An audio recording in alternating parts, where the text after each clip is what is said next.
Esto ocurrió cuando yo estaba creciendo, por allá del 2004 o 2005, cuando tenía unos 13 años. Pasó en una zona rural, bastante alejada de la ciudad de Uvalde, en Texas. En aquel entonces, el pueblo era muy pequeño y no tenía gran cosa que ver.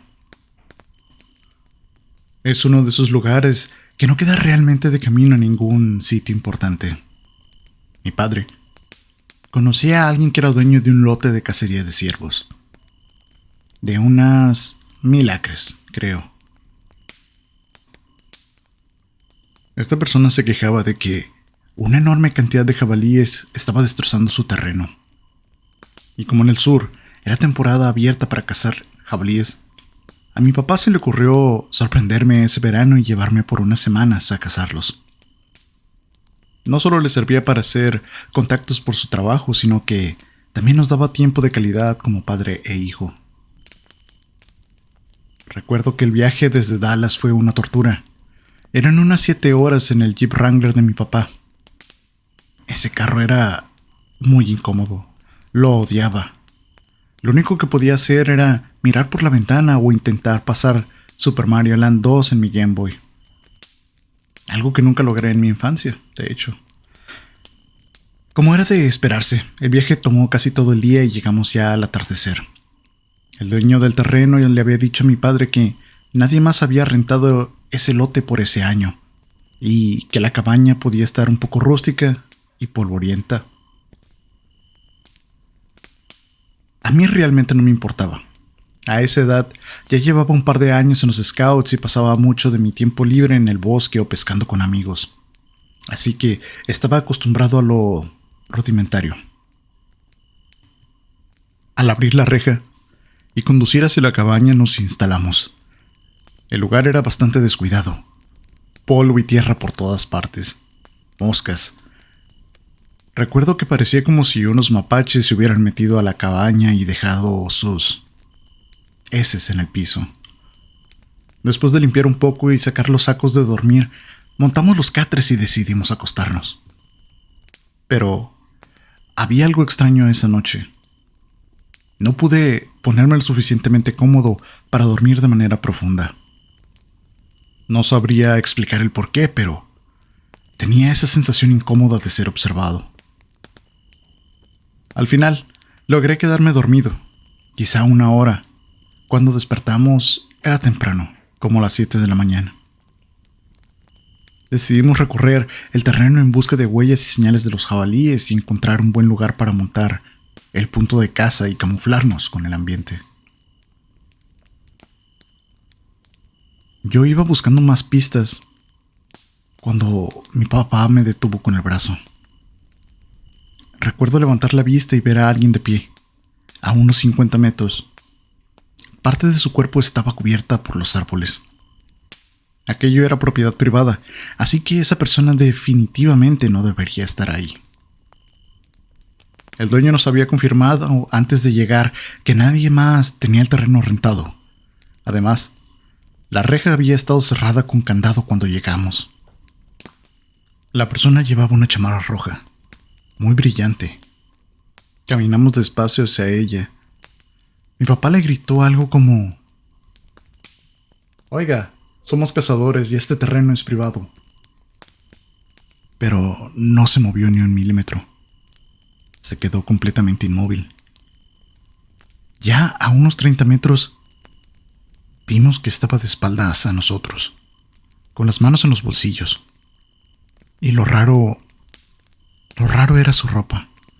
Parecía una chamarra para la nieve y pantalones para esquiar.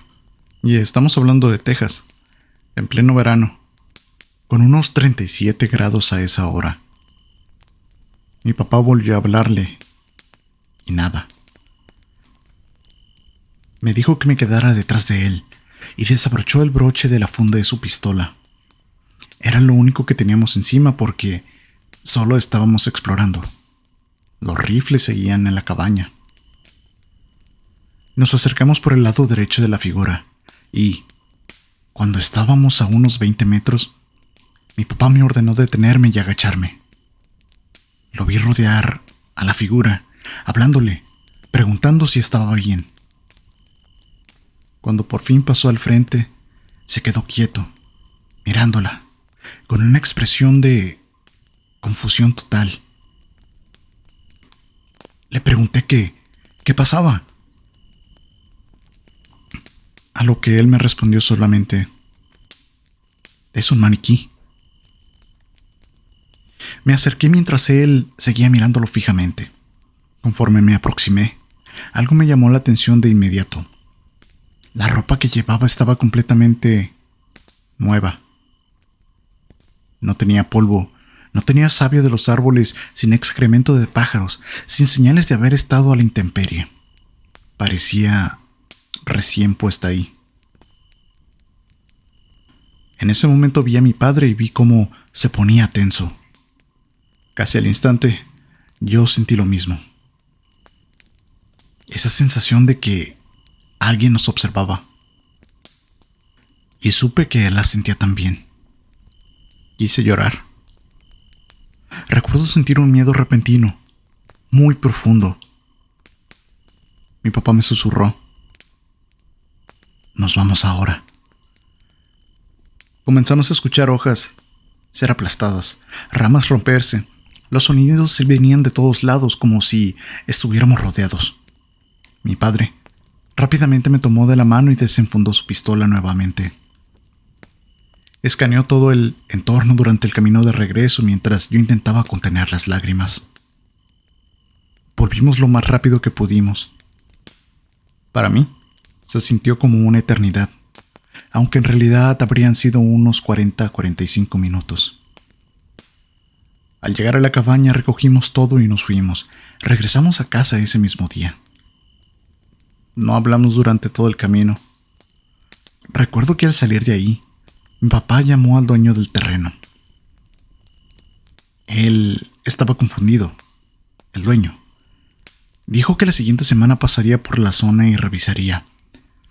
También comentó que nunca había tenido problemas con intrusos porque la propiedad tenía una cerca alta por todo el perímetro. Mi papá no solía ser paranoico, pero yo era joven, y en el mejor de los casos, había alguien desconocido ahí afuera. Así que decidió ser cauteloso. Por eso nos largamos. Después, al volver a casa, hablamos. Resultó que él tampoco había podido dormir la noche anterior. Había sentido lo mismo que yo, pero no quiso despertarme porque pensó que dormía. La semana siguiente recibió una llamada de su amigo. Recorrió casi todo el terreno y no encontró un rastro de nada. Ni el maniquí, ni huellas, ni nada extraño. A mí esta historia todavía me eriza la piel. No tengo idea de qué fue eso. Pero la parte paranoica de mí piensa que era algún tipo de trampa.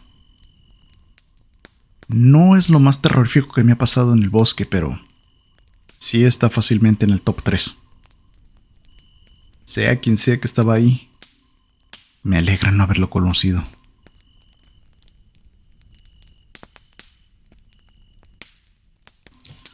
Esto ocurrió hace 2 veranos, en la zona de los Grand Tetons. Mi novio, en aquel entonces, mi ahora esposo, a quien llamaremos H, era un apasionado de la vida al aire libre y además había servido en el ejército. Yo estudiaba ecología en aquel entonces y quería pasar más tiempo fuera. Así que, en una ocasión, decidió llevarme a mi primer viaje de backpacking. Solo nosotros dos. Para quien no conozca la zona, los Grand Tetons son famosos por su vida salvaje, especialmente por los osos grizzly. Mi única experiencia con los osos hasta ese momento había sido un pequeño oso negro cruzando la carretera desde la seguridad de mi auto. Ver señales de territorio grizzly por todos lados no ayudaba para nada a calmar mis nervios. Es aquí donde ocurre el primer incidente. Mi novio parecía Indiana Jones. Un machete colgando del cinturón, cuchillos grandes de caza a cada lado de la mochila y spray antiosos atados a la cintura. Me imagino que pueden darse una idea. El comienzo de nuestro recorrido de 25 millas era todo cuesta arriba.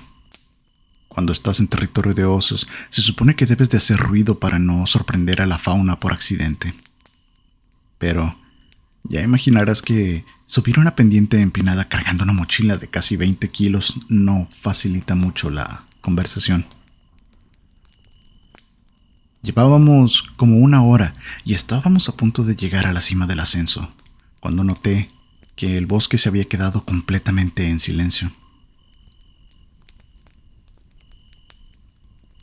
A excepción de un arroyo que corría a nuestra izquierda, era un bosque completamente silencioso. Y esto, como muchos tal vez lo sepan, no es una buena señal. Casi siempre indica que hay depredadores cerca. En ese momento yo iba delante de H. Hacía unos 20 minutos que no nos decíamos nada y estábamos demasiado cansados para hablar. Ambos notamos el silencio y nos intercambiamos una mirada de advertencia. Al llegar a la cima de la colina, me quedé totalmente congelada. Sentado a menos de 3 metros frente a mí, justo enfrente del sendero, había un oso grizzly. Mi esposo no podía verlo porque venía detrás de mí. Así que hice lo primero que se me ocurrió. Sin moverme del lugar, levanté el brazo y empecé a agitarlo como loca hacia atrás, intentando llamar la atención de H. Aparentemente, durante los 3 días que estuvimos en esos senderos, fuimos los únicos excursionistas. No vimos a una sola persona una vez que estuvimos en ruta. De alguna manera, supongo que nos perdimos al guardabosques que debía revisarnos. Habíamos estado siguiendo las huellas de caballo durante todo el segundo día y no habíamos visto ninguna el día anterior. Yo tenía problemas en un pie, así que desperdiciamos luz valiosa intentando ajustar mi bota, las agujetas y los calcetines para reducir el dolor. Cuando retomamos el sendero, nos quedaban quizá 1 o 2 horas de luz, y en el bosque oscurece bastante rápido. Estaba agotada y ya era de noche. H era el único con una linterna frontal funcionando. La mía no encendía por alguna razón. Necesitábamos encontrar un lugar donde montar el campamento y además aún teníamos que cenar. Hacía un frío terrible y el viento soplaba con fuerza. Silbaba entre los árboles, creando un aullido constante que hacía difícil escuchar a H o distinguir cualquier otro sonido proveniente del bosque. Después de 1 hora más caminando en la oscuridad, encontramos un claro. Bueno, más bien era una especie de cuenco. Parecía de unos 200 metros de diámetro, con los bordes cayendo unos 10 metros desde el sendero hasta el fondo del claro. Aquel lugar era extraño. Ambos lo sentimos, aunque él me confesó lo asustado que estaba hasta que ya habíamos salido de ahí. No había luz de la luna, así que solo contábamos con la iluminación de su linterna, nuestro pequeño hornillo y una linterna que yo había sacado del fondo de mi mochila. La mitad de los árboles en ese cuenco estaban muertos o caídos. En todo lo demás, la vegetación era muy densa. Para intentar calmar mis nervios, H puso música de NSYNC en su bocina portátil. No ayudó mucho, ya que el sonido rebotaba en los árboles creando un eco distante. Él también pensó que serviría para ahuyentar a depredadores cercanos. Fue en ese momento cuando supimos que nuestra ansiedad no era paranoia. El silencio había vuelto. No había ni un solo canto de un pájaro desde que llegamos al claro. También pudo deberse a la música escandalosa, pero después de lo que vivimos antes decidimos apagarla y meternos a la tienda. Además, esa noche hacía un frío bastante brutal. Apenas nos acomodamos en los sacos de dormir cuando escuchamos crujidos profundos y golpes sordos que resonaban desde más allá de la línea de los árboles. ¿Árboles cayéndose? Habían ocurrido muchos incendios forestales y esa temporada había llovido muy poco. Los dos nos quedamos congelados. Ese sonido no era un eco y venía desde adentro del claro. Escuchamos un momento más. Definitivamente no era un árbol cayendo. Ese vino justo afuera de nuestra tienda. Ambos dejamos de respirar. La mano de H encontró la mía y nos aferramos el uno al otro, paralizados. Algo se deslizó por fuera de la tienda, marcando la tela a medida que pasaba. Era muy delgado, casi como un dedo. ¿Qué es eso?, susurré, temblando. No lo sé, respondió H. No podía ser una persona. Éramos los únicos de este lado de la montaña. Yo hacía todo lo posible por contener los sollozos, tratando de escuchar lo que se movía allá afuera. Podía oír pasos, pero no lograba descifrar qué eran. Los pasos se detuvieron y... entonces... todo un lado de la tienda comenzó a hundirse hacia adentro, muy despacio. Para ese momento, fuera lo que fuera, ya sabía perfectamente que estábamos dentro. Encendí la linterna y apunté a la pared. Lo que vi me heló la sangre. La forma de un rostro humano aplastado contra la tela. Podía distinguir la nariz y una boca abierta. Cada vez que respiraba, la tienda se movía con el flujo del aire que entraba y salía de su boca. H murmuró: «Al carajo con esto», y sacó una pistola de su saco de dormir. Dio un disparo de advertencia y el sonido rompió la quietud del bosque. El rostro se retiró de inmediato y escuchamos pasos rápidos, perdiéndose hacia el borde del claro. No salimos de la tienda hasta que el sol estuvo bien arriba en la mañana siguiente. Lo primero que notamos al salir de la casa de campaña fue el olor a orina. Salimos y miramos alrededor. Quien fuera que fuese, había orinado sobre nuestras brasas apagadas. Lo habíamos dejado en el fuego, y ahora un hedor espantoso a orina se evaporaba.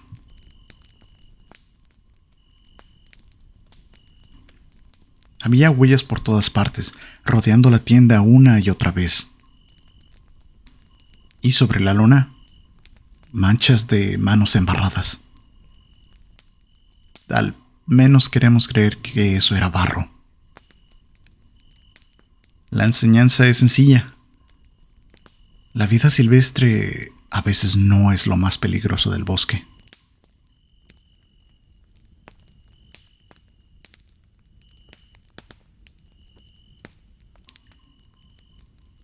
En muchas zonas rurales del oeste de Estados Unidos, cortar leña en los bosques nacionales es una tarea obligatoria si quieres que tu casa se mantenga caliente durante el invierno. Nuestro hogar, perdido entre las montañas del centro de Idaho, no era la excepción. Era normal que mi papá nos recogiera a mis hermanos y a mí después de la escuela para subir la montaña y pasar la tarde juntando leña. Mi papá derribaba árboles secos y luego los cortaba en trozos.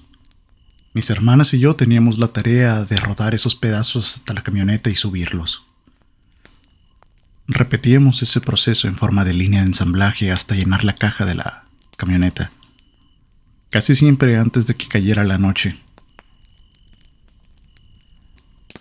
Acalorados, sudorosos y rendidos, nos subíamos a la cabina de la camioneta para emprender el camino de vuelta montaña abajo. Al día siguiente, ya en casa, descargábamos la leña, la partíamos y la acomodábamos en filas ordenadas. Este proceso se repetía hasta reunir suficiente combustible para nuestro hogar. La cabaña de mi abuela y un poco extra para algún vecino anciano. Aquella tarde en particular, decidimos probar un camino distinto, al otro lado del valle, un lugar que hasta la fecha nunca habíamos ido. Estaba bastante lejos de la zona que solíamos trabajar. No había una razón real por el cambio, salvo que mi papá dijo que quería un poco de variedad en el paisaje. Este camino no había recibido mantenimiento en mucho tiempo. Grandes rocas y ramas caídas cubrían la vereda. Mis hermanos y yo teníamos que ir al frente, empujando las piedras y troncos fuera del paso mientras mi papá hacía avanzar la camioneta entre los zigzagueos de subida. Metro a metro, fuimos abriéndonos paso montaña arriba. Aquella caminata fue físicamente brutal. A medida que ascendíamos y nos internábamos más entre los árboles, una sensación extraña empezó a envolverme. No sabía si era por el cansancio o por algo más. Había una especie de electricidad en el aire, como si toda la montaña vibrara en una frecuencia justo por debajo de mis sentidos. De alguna manera, sentía que la montaña sabía que estábamos ahí y no parecía muy contenta de eso. Quise decir algo, pero antes de siquiera abrir la boca, mi hermano menor murmuró: ¿Alguien más siente que no somos bienvenidos aquí? Mi hermano mayor y yo nos detuvimos a mirarnos. Ambos asentimos. El momento se rompió cuando mi papá tocó el claxon y nos hizo señas para que siguiéramos despejando el camino.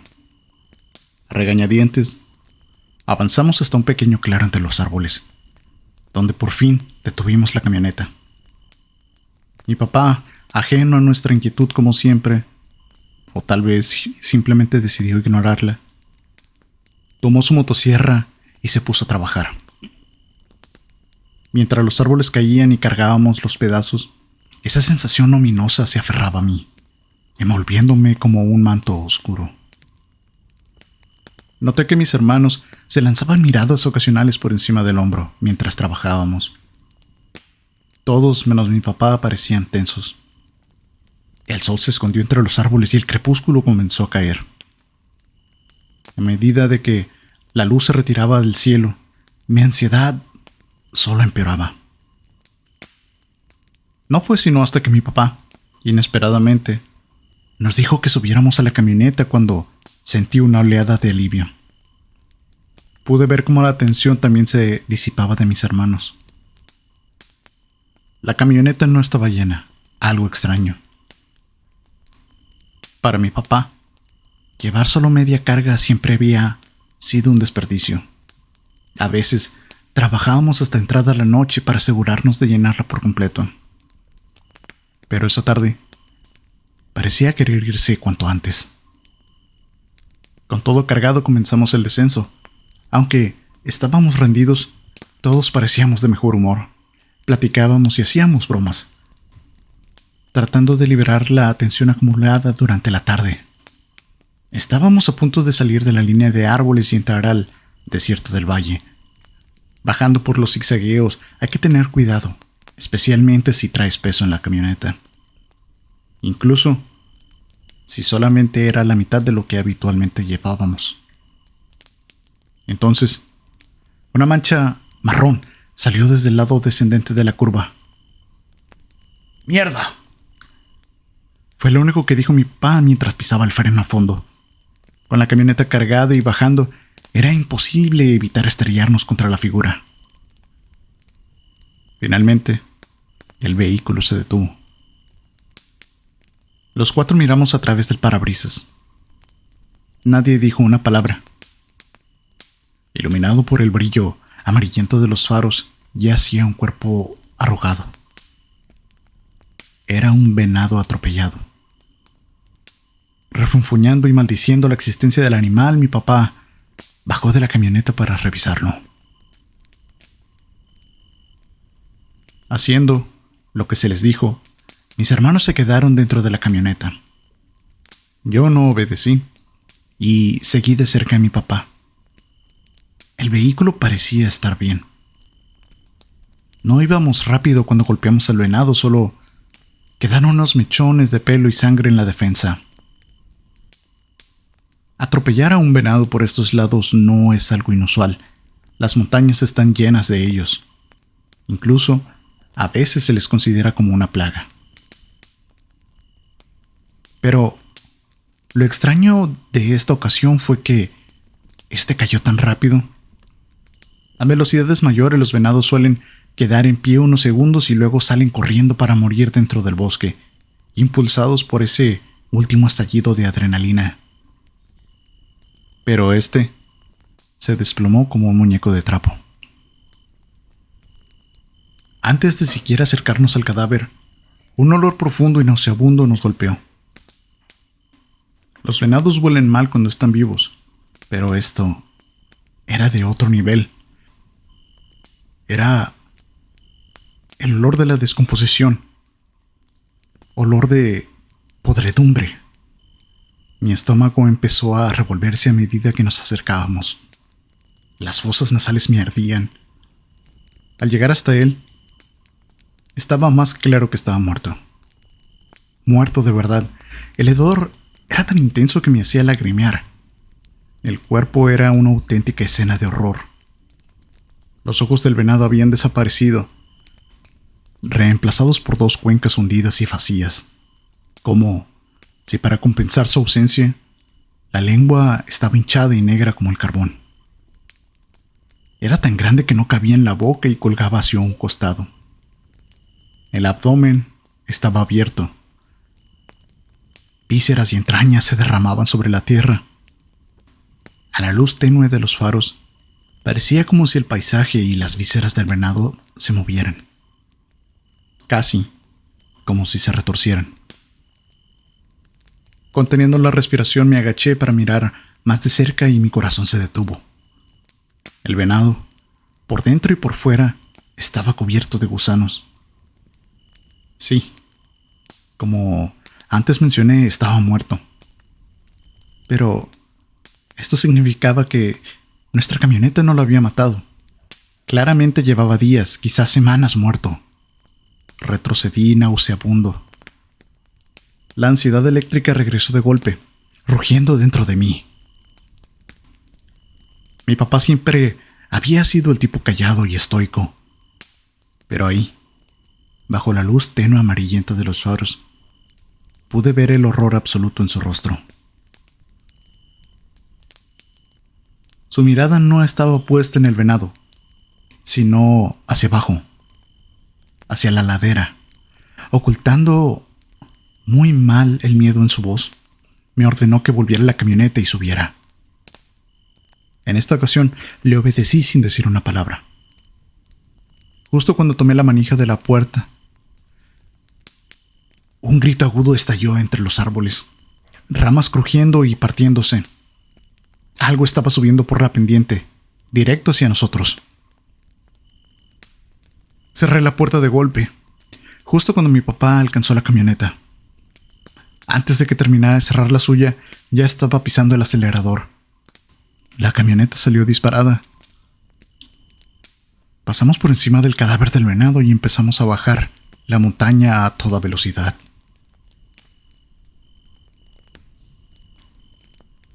Con mis hermanos y yo gritando. Era difícil saber si aquel chillido nos seguía. El camión salió de la línea de árboles y entró al matorral del desierto. Una vez fuera del bosque, todo quedó en silencio. Lo único que se escuchaba era el rugido del motor y el viento entrando por las ventanas entreabiertas. Al llegar a nuestra propiedad, la camioneta se detuvo. Nadie dijo nada. Nadie hizo el intento de bajarse. Entonces, todos empezamos a hablar al mismo tiempo.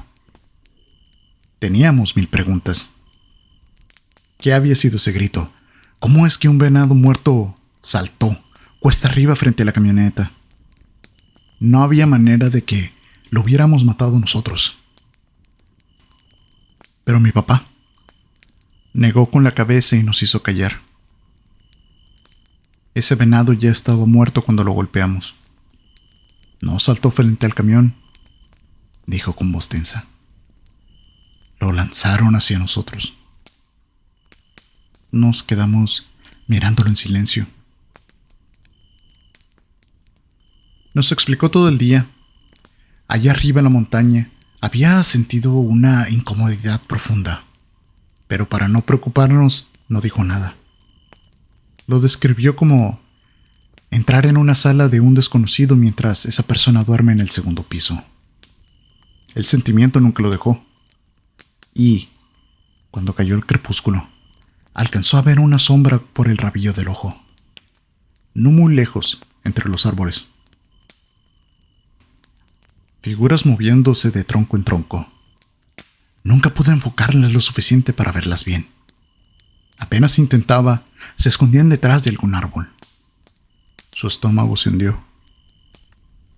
Haciendo un esfuerzo enorme por mantener la calma, nos apuró a subir a la camioneta para irnos. Fue hasta después de golpear al venado y descubrir que llevaba tiempo muerto, cuando mi papá entendió lo que estaba pasando. Algo lanzó ese venado para obligarnos a detenernos. Antes de que empezaran los alaridos, alcanzó a escuchar algo moviéndose entre la oscuridad más allá del camino. Era una trampa. Correr de regreso a la camioneta quizá habría disparado una emboscada, o ese instinto de caza que ciertos depredadores no pueden contener. Así que volvimos caminando, y en cuanto estuvimos los cuatro dentro, condujo cuesta abajo sin la mínima intención de detenerse por nada ni por nadie. Esa sensación eléctrica en el aire no desapareció hasta que llegamos a la carretera del condado. Mis hermanos y yo no vimos nada mientras escapábamos. Pero esos gritos del bosque nunca se me van a olvidar. No volvimos a cortar leña el resto de la temporada. Por primera vez en su vida, mi papá decidió simplemente comprarla. Y aunque reanudamos la rutina la siguiente temporada, jamás hemos regresado a esa montaña. El servicio forestal clausuró y recuperó ese camino para siempre. La única forma de volver a subir sería con una caminata larga, una que no tengo el menor interés de hacer jamás. Fuera lo que fuera que habitaba esa montaña, lo que lanzó ese cadáver de venado, lo que nos persiguió fuera del bosque, no nos quería ahí. Quería que nos fuéramos. O peor, quería que no saliéramos con vida.